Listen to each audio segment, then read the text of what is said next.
محمدا ما هو أهله جزا الله عنا محمدا ما هو أهله بسم الله الرحمن الرحيم إن الدين عند الله الإسلام وما اختلف الذين أوتوا الكتاب إلا من بعد ما جاءهم العلم بغيا بينهم ومن يكفر بآيات الله فإن الله سريع الحساب সূরা আলী ইমরান 19 নম্বর আয়াত। দীর্ঘ আলোচনা গেল ইসলামটা কি, আমাদেরকে আল্লাহ তাআলা কেন পাঠাইছেন, কি দায়িত্ব। আল্লাহ বলেন মনোনীত ধর্ম একমাত্র ইসলাম,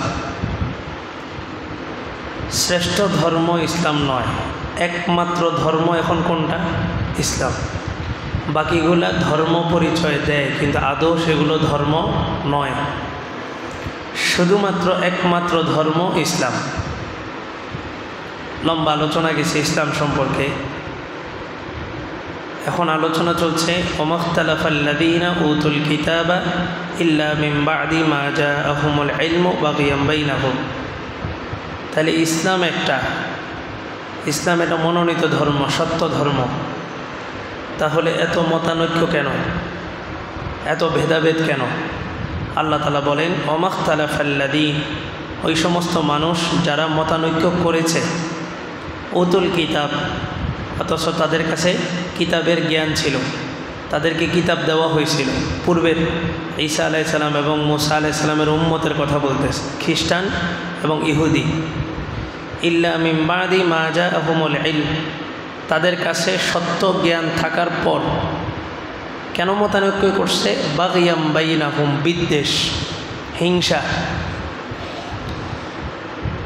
মূসা আলাইহিস সালাম এবং ঈসা আলাইহিস সালামের উম্মত আর আমাদের নবী মুহাম্মদুর রাসূলুল্লাহ সাল্লাল্লাহু আলাইহি ওয়াসাল্লামের উম্মত, আমাদের সবার ধর্মীয় পিতা একজন, ইব্রাহিম আলাইহিস সালাম। আমাদের ধর্মীয় পিতা এক, তারপর আমাদের ভিতরে মতানৈক্য কেন? বলে যে ইহুদি এবং খ্রিস্টানদের সাথে মতানৈক্যের অন্যতম কারণ ছিল আল্লাহর রসুল যখন আসছেন, তো রাসূল আসছেন ইসহাক আলাইহিস সালামের বংশ থেকে, আর আল্লাহর রাসূল আসছেন ইসমাইল আলাইহিস সালামের বংশ থেকে, আর বাকি বনি ইসরাইলের সমস্ত নবীরা আসছে ইসহাক আলাইহিস সালামের বংশ থেকে, ইয়াকুব আলাইহিস সালামের বংশ। তো তাদের বংশ থেকে যদি আমাদের নবী আসতো তাহলে আর কোনো মতানৈক্য হতো না, কিন্তু ইসমাইল আলাইহিস সালামের বংশ থেকে আসার কারণে তৎকালীন সময়ের মক্কার যারা ইহুদি এবং খ্রিস্টান ছিল তারা এটা মানতে পারেনি। অথচ মুহাম্মদ যে সত্য নবী এটা সবাই জানত, সবাই মানত, তাদের কিতাবের মধ্যে রাসূলের সমস্ত বিবরণ দেওয়া ছিল। তো তারা কি করলো? হিংসায় চলে আসলো, বিদ্বেষ। তো তাদের কিতাবের মধ্যে আসছে যে মক্কার শেষ জামানার নবী সবচেয়ে উত্তম বংশের হবে, এটা তাদের কিতাবে লেখা আছে। তো মক্কার সবচেয়ে দামি বংশ ছিল হচ্ছে কুরাইশ। জিবরাইল আলাইহিস সালাম বলেন যে আমি পুরা পৃথিবী ভ্রমণ করছি, কুরাইশের চাইতে দামি কোনো বংশ আমি দেখিনি। তো তারা তাদের কিতাবের এই লেখাটা পরিবর্তন করে দিল, দিয়ে বলল মক্কার যিনি নবী হবেন তিনি হবেন মক্কার সবচেয়ে নিচু বংশের। তাদের কিতাবের মধ্যে শেষ জামানার নবীর সমস্ত নিদর্শন বলা আছে। আল্লাহ তাআলা 3 নম্বর পারা 6 নম্বর পৃষ্ঠায় সামনে আসতেছে, বলেন ইয়ারিফুনাহু কামা ইয়ারিফুনা আবনাআহুম। সালমান ফারসি রাদিয়াল্লাহু তাআলা আনহু এবং আরও একজন সাহাবী ইসলাম ধর্ম গ্রহণ করার পর সাহাবায়ে কেরাম ওনাদেরকে জিজ্ঞাসা করছেন, বললেন যে তোমাদের কাছে তাওরাতের জ্ঞান আছে, তো তোমরা কি রাসূলের ব্যাপারে জানো না? রাসূল কি চিনো না? তোমাদের তাওরাতে কি আমাদের রাসূলের কথা বলা নাই? তখন ওই সাহাবী বলছেন যে ইয়ারিফুনাহু কামা ইয়ারিফুনা আবনাআহুম, আমরা রাসূলকে এভাবে চিনি, তারা রাসূলকে এভাবে চিনে যেমনিভাবে তারা তাদের সন্তানকে চিনে। সন্তানকে চিনার ক্ষেত্রে কোনো ভুল হয় নাকি? সন্তান 18 বছর 20 বছর পরেও বিদেশ থেকে আসলে মা তার সন্তানকে চিনে। তো ওই সাহাবী বলতেছেন যে আমরা রাসূলকে এভাবে চিনতাম যেমনিভাবে আমরা আমাদের সন্তানদেরকে চিনি। তো কেন মানো নাই? বলে যে উনি তো ইসমাইল আলাইহিস সালামের বংশ থেকে আসছে। ইসমাইল আলাইহিস সালামের বংশ থেকে আল্লাহ কোনো নবী পাঠান নাই, শুধুমাত্র শেষ নবী মুহাম্মদুর রাসূলুল্লাহ সাল্লাল্লাহু আলাইহি ওয়াসাল্লামকে পাঠাইছেন। তারপর আল্লাহ তাআলা বলেন, ওমান ইয়াকফুর বিআয়াতিল্লাহ, এই যে আমার নিদর্শনগুলোকে যারা অস্বীকার করবে, কুফরি করবে, ফাইন্নাল্লাহা সারিউল হিসাব, একটা ধমকি দিয়েছেন, হুমকি, বলেন যে আল্লাহ তাআলা খুব দ্রুত হিসাব গ্রহণকারী, আল্লাহ খুব দ্রুত হিসাব গ্রহণ করবেন। এরপরে রাসূলকে বলছেন, ফাইন হাজ্জুকা ফাকুল আসলামতু ওয়াজহিয়া লিল্লাহি ওয়া মান ইত্তাবা'আন, যদি তারা আপনার সাথে ঝগড়া করে, বাকবিতণ্ডায় লিপ্ত হয়, তা আপনি তাদেরকে বলেন আমি একমাত্র আল্লাহর জন্য আত্মসমর্পণ করলাম। ওয়া মান ইত্তাবা'আন, এবং আমাকে যারা অনুসরণ করে তারাও আল্লাহর কাছে কি করছে? আত্মসমর্পণ করছে। আত্মসমর্পণ করলে এই মানুষটার আর কোনো নিজস্ব স্বাধীনতা থাকে না। আত্মসমর্পণ করলে তাকে বলা হয় আসামি, অপরাধী, গোলাম, যেভাবে বলবে সেভাবেই চলতে হবে। তো আমরা আল্লাহর কাছে আত্মসমর্পণ করছি, প্রতিদিন যেন এই কথাটা স্মরণে থাকে যে আমি আল্লাহর কাছে আত্মসমর্পণ করছি। এই জন্য আল্লাহ তাআলা 5 বার মসজিদে নিয়ে আসেন, আইনা বলেন হাত উঠাও, স্যালেন্ডার করো। তো আমরা 5 ওয়াক্ত নামাজে হাত উঠায় বলি যে আল্লাহ, আমরা মনে আছে আমি যে অপরাধী, আমি যে আসামি, আমি যে গোলাম, এটা আমার মনে আছে। তা 5 বার আল্লাহ তাআলা স্মরণ করেন, হাত উঠাও, বলো আল্লাহু আকবার, আল্লাহই বড়, আল্লাহর কাছেই সব ক্ষমতা, আল্লাহই খাওয়ান, আল্লাহই পালেন। এই যে হাত উঠায় স্বীকৃতি দিলাম। আল্লাহ বললেন মাথা ঝুঁকাও, তা আমি রুকুতে গেলাম। আল্লাহ বললেন হবে না, আরও ঝুঁকাও, তো জমিনে গেলাম, মাথা একদম জমিনে লাগাই দিলাম, নাক সহ লাগাই দিলাম। গোলামি করতে করতে আল্লাহ বলে যে না, আরও নত হইতে হবে। তা আল্লাহ এবার সুযোগ দিয়েছে, হজে গেছে। তো হজে গেছে, আল্লাহ বলে জুতা খুলো, তো জুতা খুলছে, টুপি খুলো, তো টুপি খুলছে, মাথা খোলা, কিচ্ছু নেই, সিলাই ছাড়া একটা কাপড়। পাগলের মতো দৌড়াও, কাবার চতুর্পাশে দৌড়াও, পাগলের মতো দৌড়াও। এই যে তুমি গোলাম, এই ধাপে ধাপে আল্লাহ, টাকা পয়সা হয়েছে, অনেক গরম, আল্লাহ বলে না, জাকাত দাও, বাইর করো, টাকা বের করো, দিয়ে দাও, গরিবকে দিয়ে দাও। তো এই যে খুব ফুর্তিতে চলতেছেন, আল্লাহ হঠাৎ করে অসুস্থ করে দিয়েছে, যাও হাসপাতালে যাও, আমাকে ডাকো, আমার কাছে হাত তোলো। চলতেছি ফিরতেছি, আল্লাহকে ভুলে যেতেছি, তা আল্লাহটা বিপদ দিছে। তা যাও মসজিদে যাও, নামাজ পড়ো, সৎকা করো, আমাকে স্মরণ করো, আমাকে ডাকো। এটা কাকে করে? যাকে আল্লাহ পছন্দ করে। আমাদের চোখের সামনে অনেক মানুষ আছে নামাজ পড়ে না, কিন্তু কি শান্তিতে জীবনযাপন করতেছে, কোনো অভাব নাই, কোনো দুঃখ নাই, কত আরামে চলতেছে। তার মানে হচ্ছে আল্লাহ তাআলা তার যেই টুকিটাকি ভালো কাজগুলো আছে এগুলোর বিনিময় দুনিয়াতেই দিয়ে দিতেছে, তার আখেরাতে কিচ্ছু নেই। মান কানা ইউরিদু হারসাদ দুনিয়া নুক্তিহি মিনহা, আল্লাহ বলেন যে ব্যক্তি দুনিয়া চায়, দুনিয়া থেকে আমি তাকে ততটুকুই দিই যতটুকু তার ভাগ্যে লেখা আছে, তকদিরে লেখা আছে। আপনি চাইলেও ওটা আসবে, না চাইলেও আসবে। ওমান কানা ইউরিদু হারসাল আখিরাতি নাজিদ লাহু ফি হারসি, আর যেই ব্যক্তি আখেরাত চায়, আমি আখেরাতে প্রত্যেকটা মানুষের জন্য একটা বরাদ্দ রাখছি, একটা অংশ। তবে আখেরাতের ফিকির, আখেরাত চাওয়ার কারণে আমি ওই অংশটার মধ্যে বরকত দান করে বৃদ্ধি করে দিই। আর যে ব্যক্তি দুনিয়া চায়, আল্লাহ বলেন ওয়ামা লাহু ফিল আখিরাতি মিন নাসিব, এই দুনিয়ার তুচ্ছ জিনিস চাওয়ার কারণে আখেরাতে যে তার একটা অংশ ছিল এটা আমি তার থেকে সলব করে আনি, হরণ করে আনি, ওটা তার জন্য রাখি না। তো এই জন্য আল্লাহ তাআলা আমাদেরকে গোলাম হিসাবে পাঠাইছেন। আমি কি? মুসলমান। মুসলমান মানে কি? আত্মসমর্পণকারী। আমি স্যালেন্ডার করছি আল্লাহর কাছে, আমার কোনো স্বাধীনতা নাই। আমি একটু চাইছি একটু সুন্দর করে সাজবো, দাড়ি কাটবো, আল্লাহ বলছেন না, দাড়ি কাটা যাবে না। তা দাড়িটা রাখছি কেন? এটা আল্লাহ বলছেন এই জন্য রাখছি। আমার একটু মন চাইছে আমি একটু খালি গায়ে ঘুরি, আল্লাহ বললেন যে না, এটা ঢেকে রাখতে হবে, সদর ঢেকে রাখতে হবে। আমার একটু মন চাইলো আমি এভাবে চলি, আল্লাহ বললেন যে না, সবখানে। আমার একটু মন চাইলো আমি বাম হাত দিয়ে খাই, আল্লাহ বললেন যে না, ডান হাত দিয়ে খাও। আমার একটু মন চাইলে আমি দাঁড়ায় পানি পান করি, আল্লাহ বললেন যে না, বৈশা পান করো। আমি কি? গোলাম। আমার কাজ হচ্ছে গোলামি করা। তো 5 ওয়াক্ত আল্লাহ বলেন বলো ইয়্যাকা না'বুদু, ইয়্যাকা না'বুদু, ইয়্যাকা না'বুদু, মানে কি? আমি গোলাম। এই যে স্যালেন্ডার করছি, আমার কাজ কি, ডিউটি কি? 24 ঘন্টা আপনার গোলামি করা। আমি ঘুরতে যাবো সফরে, তো সেখানেও আল্লাহ তাআলার বিধান। আমি ব্যবসা করব, সেখানেও আল্লাহ তাআলার বিধান। আমি যে কোনো কাজ করব, একটা মানুষের সাথে কথা বলবো, সেখানেও আল্লাহ তাআলার বিধান, সবখানে আল্লাহ তাআলার বিধান। ঘরে ঢুকবো আল্লাহর বিধান, বের হবো আল্লাহর বিধান। ওয়াশরুমে ঢুকবো আল্লাহর বিধান, বের হবো আল্লাহর বিধান। ওয়াশরুমে কীভাবে বসবো সেখানেও কার বিধান? আল্লাহর বিধান। রাত্রে গেছি ঘুমাইতে, তো সেখানেও আল্লাহর বিধান, ডান কাত হয়ে শোও, এই দোয়া পড়ে শোও। ঘুম থেকে উঠছি, এখানেও আল্লাহর বিধান। তাহলে 24 ঘন্টা আমার পরিচয় আমি গোলাম। এই অনুভূতিটা আমার ভিতরে আসতে হবে, তাইলে গোলাম। একজনের ধৈরা সিসি ক্যামেরার ভিতরে বসায় 24 ঘন্টা নজরদারি দিয়ে কাজ করাইতেছে, এই ভক্তির সাথে কাজ করবে না। সে ওই সিসি ক্যামেরা পাহারা দেওয়ার জন্য আপনার একটু দেখাবে, আপনি যতক্ষণ আছেন ততক্ষণ সে কাজ করবে। আর যদি এই মানুষটার মধ্যে যদি আপনি আপনার ভালোবাসা ঢুকাইতে পারেন, তা আপনি পাহারা দিতে হবে না, 24 ঘন্টা সে আপনার কাজ করবে। তা আল্লাহর মহাব্বত নিয়ে তারপরে কাজ করবো। এখন নামাজটা হয়ে গেছে একটা বোঝা। ফজরের সময় মসজিদে না গেলে বিবি কি বলবে, ছেলে কি বলবে, মাগরিবের সময় মসজিদে না গেলে মানুষ কি বলবে। আল্লাহ বলেন ওয়া ইন্নাহা লাকাবীরাতুন ইল্লা আলাল খাশিঈন, এই নামাজটা যারা আল্লাহকে ভয় করে না তাদের উপর অনেক কষ্ট। 20 রাকাত তারাবি, এত রাকাত কি পড়া যায়? তা 8 রাকাত পরে উনি গেছে। তাহলে ওই যে আল্লাহর ভালোবাসা যদি থাকে, তাহলে আমার মধ্যে আসবে 20 রাকাতে আমি কয়বার? 40 বার আল্লাহর সাথে কথা বলি। তাহলে 20 রাকাত কেন? হুজুরকে আসি প্রশ্ন করবে যে হুজুর তারাবি তো 20 রাকাত পড়ছি, আমি কি চাইলে আরও 4 রাকাত, 6 রাকাত, 8 রাকাত নফল নামাজ পড়তে পারবো? প্রশ্ন তো এটা হওয়া দরকার।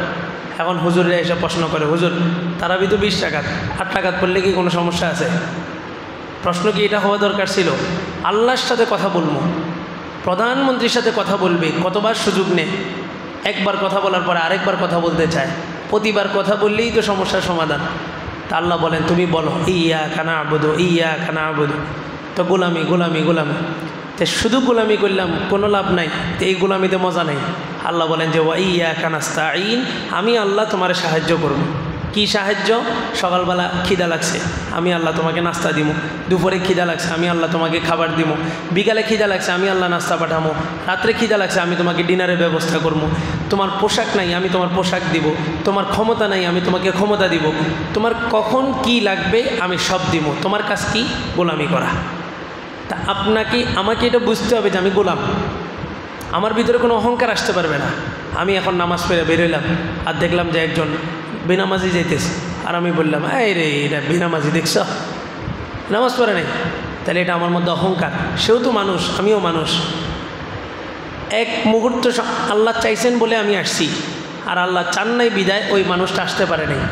তাহলে আমি কি আমার শক্তিতে আসছি? আল্লাহ শক্তিতে আসছি।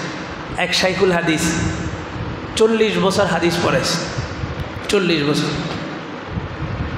তো একদিন এরকম রাস্তা দিয়ে হেঁটে যেতেছে, কত বড় মাপের শাইখুল হাদিস হাসান বসরি রহমতুল্লাহ আলাইহির নাম শুনছেন না? এই হাসান বসরি রহমতুল্লাহ আলাইহি ওনার পিছনে পিছনে হাঁটতেছেন।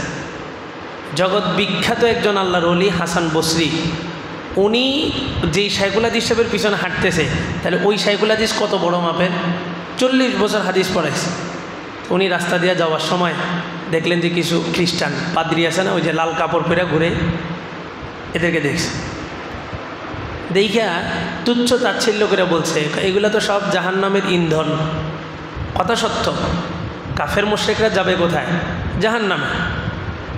এরা জাহান্নামের খড়ি, জাহান্নামের ইন্ধন। কথা এটা সত্য, কিন্তু উনি বলছেন অহংকার। এটা একটা অহংকার, মানে বুঝেছেন যে আমি জান্নাতি ও জাহান্নামী। এখন মৃত মানুষের ব্যাপারে বলা যায় যে সে কাফের অবস্থায় মারা গেছে জাহান্নাম, কিন্তু একজন জীবিত মানুষকে আপনি এটা বলার অধিকার নাই। কারণ এমনও হতে পারে মৃত্যুর আগে আল্লাহ তাআলা তাকে কি নসিব করবেন? কালিমা নসিব করবেন, হতে পারে। আবার আমি যে নামাজ পড়ি এটার কি গ্যারান্টি? মৃত্যুর আগে তো আমারও ঈমান চলে যেতে পারে। তো এই শাইখুল হাদিস বলে যে এটা জাহান্নামের কীট, পোকা, এই কথাটা বলছে।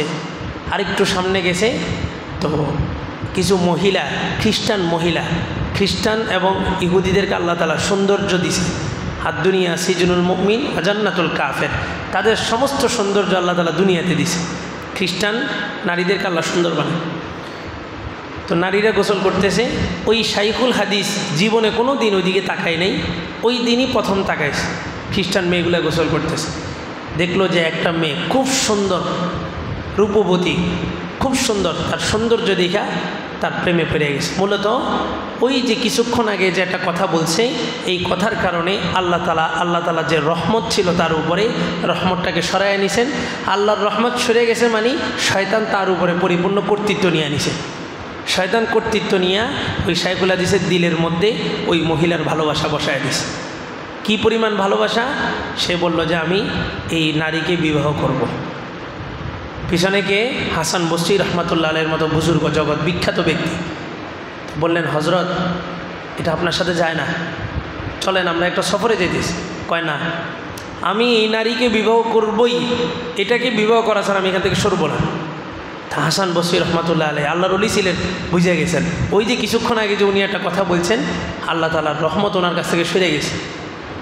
বলে যে রাসূলের কাছে সাহাবী আসছে, এসে বলে যে রাসূল, জেনা করলে কি মুমিন থাকে নাকি? মুমিন। আল্লাহ রসুল বলেন, যে ব্যক্তি কালিমার সাক্ষী দিছে সে মুমিন। ওয়া ইন জানা ওয়া ইন সারাকা, যদিও সে জেনা করে, যদিও সে চুরি করে, যদিও সে জেনা করে, যদিও সে চুরি করে। মুহাদ্দিসিনে কেরাম ব্যাখ্যায় লিখছেন, ঈমান এটা একটা আপনার শরীরের সাথে মিশে গেছে এমন কোনো বস্তু না। আপনি যখন ইমানি মজলিসে যান তখন ইমান তাজা হয়, আবার যখন জেনা করেন ইমানটা মাথা থেকে উপরে উঠে যায়। আপনি জেনা শেষ, চুরি শেষ, তওবা করছেন, ইস্তেগফার পড়ছেন, ইমানটা আবার মাথার উপরে বসে। তো যখন জেনা করে, চুরি করে, মানুষ যখন অন্যায় কাজ করে, এই ইমানটা আমাদের শরীর থেকে আলাদা হয়ে যায়। তো হাসান বসরি রহমাতুল্লাহ আলাইহি বুঝে গেছেন যে ওনার ইমানটাকে আল্লাহ তাআলা সরাইয়া দিয়েছেন, শরীর থেকে সরাইয়া দিয়েছেন। শয়তান এখন ওনার উপরে কর্তৃত্ব নিয়ে নিছে। তো ওই মেয়ের বাবার কাছে গেছে, যে প্রস্তাব দিছে।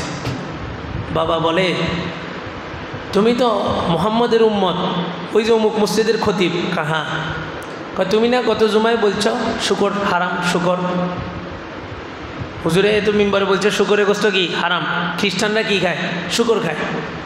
তো ওই বাবার একটা জিদ, সে বলল আমরা তো শুকর খাই। তো বলে যে কোনো সমস্যা নেই, আমি তারপর আপনার মেয়েকে বিবাহ করব। তো বলছে, তুমি যদি আমার মেয়েকে বিবাহ করতে চাও শুকর চড়াইতে হবে 7 বছর। শাইখুল হাদিস 40 বছর পর্যন্ত হাদিস পড়াইছে, এমন শাইখুল হাদিস ওই মেয়ের প্রেমে পইরা 7 বছর কি চড়াইছে? শুকর চড়াইছে। যাকে আল্লাহ তাআলা পরবর্তীতে ওনার কালিমা নসিব করছে, হেদায়েত নসিব করছে, ফিরে আসছে।